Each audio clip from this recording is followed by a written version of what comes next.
ওয়া এজনী এতিয়ালে শুই আছে ঐ টিকনি ইফালে শুই আছে ইফালে বাপেকটোৱে শুই আছে অথনিতে বজাৰ যাব কলো এতিয়ালৈকে খবৰ নাই ঐ টিকনি নুঠকিলে স্কুল যাবলৈ টাইম হ'ব এতিয়া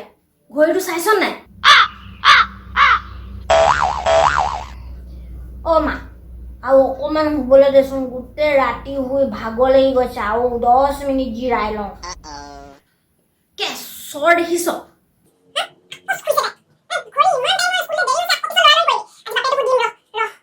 বেছি কৰে